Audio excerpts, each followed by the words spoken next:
Covaxin के बाद अब बहुत जल्द दूसरी भारतीय वैक्सीन आने वाली है। भारतीय फार्मास्यूटिकल्स कंपनी अपनी वैक्सीन जाइकोव डी के इमरजेंसी अप्रूवल के लिए अप्लाई करने वाली है। ये वैक्सीन पिछली सभी कोरोना वैक्सीन से काफी अलग है। क्या है अलग, आइए देखते हैं।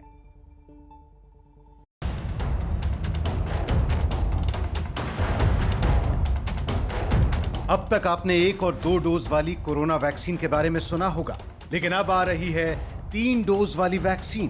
क्या ये वैक्सीन नए वेरिएंट्स पर ज्यादा कारगर होगी? कैसे है ये पिछली वैक्सीन से अलग और कब तक ये पहुंचेगी आप तक? इन सब सवालों के जवाब मिल चुके हैं। ये वैक्सीन है भारतीय फार्मास्यूटिकल कंपनी जाइडस कैडिला की ZyCoV D vaccine. Emergency approval के लिए जाने वाली इस वैक्सीन को जल्द मंजूरी मिलने की उम्मीद है और जुलाई के अंत तक जाइकोव डी बाजार में आ सकती है। जाइडस कैडिला की जाइकोव डी भारत की दूसरी वैक्सीन है। ये कई महीनों में पहले से उपलब्ध वैक्सीन से अलग है। सबसे पहले कि ये कोरोना वैक्सीन दुनिया की पहली डीएनए बेस्ड वैक्सीन है। इसके 1 या 2 नहीं बल्कि 3 डोजेज लगेंगे। ऐसा क्यों, एक्सपर्ट्स ने हमें समझाया। भारत में अभी तक लगाई जा रही तीनों वैक्सीन डबल डोज वैक्सीन है। वहीं जॉनसन एंड जॉनसन और स्पुतनिक लाइट जैसी सिंगल डोज वैक्सीन भी हैं, जो आने वाले महीनों में भारत में उपलब्ध हो सकती हैं। लेकिन जाइकोव डी के 1 या 2 नहीं बल्कि 3 डोज लगाए जाएंगे। दरअसल जाइकोव डी वैक्सीन के फेज 1 और फेज 2 के ट्रायल के दौरान ये सामने आया कि 3 डोज लगाने पर ये वैक्सीन लंबे समय तक इम्यूनिटी मजबूत रखती है, खासतौर पर ऐसे लोगों में जिन्हें गंभीर बीमारियां हैं।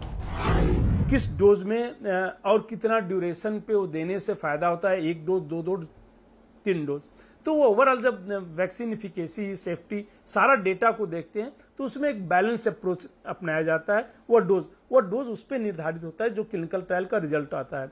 तो इसलिए कि क्यों दिया जाता है उसका एक ही कारण है कि वह जो है ऑप्टिमम लेवल ऑफ प्रोटेक्शन हो, ऑप्टिमम लेवल ऑफ जो है सेफ्टी हो, कि बेस्ट जो है उससे जो है किस इसमें 1 डोज, 2 डोज या 3 डोज से देते हैं, वह जो है उसमें डिसाइड होता है और उस पर देते हैं। सो ऑप्टिमल लेवल ऑफ प्रोटेक्शन के लिए ये दुनिया की पहली डीएनए प्लाज्मिड वैक्सीन है। 3 डोज वाली इस वैक्सीन की दूसरी डोज 28वें दिन और तीसरी 56वें दिन लगाई जाएगी। यानी हर डोज में तकरीबन 4 हफ्ते का अंतर रखा जाएगा। 3 डोज ज्यादा समय तक इम्यूनिटी देगी। ये वैक्सीन इंजेक्शन सिरिंज से नहीं बल्कि जेट इंजेक्टर से लगाई जाएगी। जेट इंजेक्टर के जरिए हाई प्रेशर से लोगों की स्किन में इंजेक्ट की जाएगी। इससे दर्द और इन्फेक्शन का खतरा कम होगा। एक और खास बात, इस वैक्सीन को रूम टेम्परेचर पर ही लंबे समय तक सुरक्षित रखा जा सकता है। यानी बाकी वैक्सीन की तुलना में इसका रख रखाव ज्यादा आसान है। अब समझते हैं कि डीएनए प्लाज्मिड वैक्सीन कैसे काम करती है। जाइकोव डी एक डीएनए प्लाज्मिड वैक्सीन है और ये वैक्सीन शरीर की इम्यूनिटी को बढ़ाने के लिए जेनेटिक मटेरियल का इस्तेमाल करती है। इस समय दुनिया में जो 18 वैक्सीन, आज की डेट तक 18 वैक्सीन अप्रूव हो चुके हैं। ज्यादातर अलग अलग प्लेटफॉर्म है। कोई होल वेरिएंट इनएक्टिवेटेड है, जैसे हमारा कोवैक्सीन है, चाइना के 4 वैक्सीन हैं। ऐसे करके जो है करीब दुनिया में 6 वैक्सीन जो है इनएक्टिवेटेड है। वैसे ही जो है एडिनो वायरस प्लेटफॉर्म यूज किया जाता है, अलग अलग एडिनो वायरस प्लेटफॉर्म यूज किया जाता है। मैसेंजर आरएनए है, 2 फाइजर मेडोना की मैसेंजर आरएनए है। वैसे ही ये डिफरेंट टेक्नोलॉजी है, ये जो डीएनए बेस्ड टेक्नोलॉजी है। सो अलग प्लेटफॉर्म, अलग टेक्नोलॉजी यूज की जा रही है, इसलिए डिफरेंट है।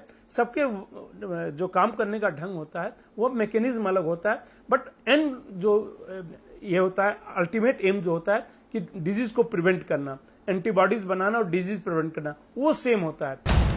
खास बात यह है कि जाइकोव डी के तीसरे फेज के ट्रायल के लिए 28,000 से ज्यादा लोगों को एनरोल किया गया है। इसमें 12 से 18 साल के बच्चे भी शामिल हैं। खबर है कि वैक्सीन का बच्चों पर कोई साइड इफेक्ट दिखाई नहीं दिया है, इसलिए उम्मीद की जा रही है कि जल्द ही देश को बच्चों की पहली वैक्सीन मिल जाएगी। जाइडस कैडिला कंपनी पहले महीने में वैक्सीन के करीब 1 करोड़ डोज बनाएगी और इसके बाद अगले महीने से प्रोडक्शन को दुगना यानी 2 करोड़ डोज प्रति माह कर दिया जाएगा।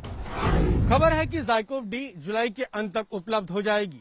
बड़ी खबर यह भी है कि नए वेरिएंट के लिए बाकी वैक्सीन की तुलना में इस वैक्सीन को बहुत आसानी से मॉडिफाई किया जा सकता है। यानी बहुत जल्द ही कोरोना के खिलाफ एक असरदार वैक्सीन उपलब्ध होगी।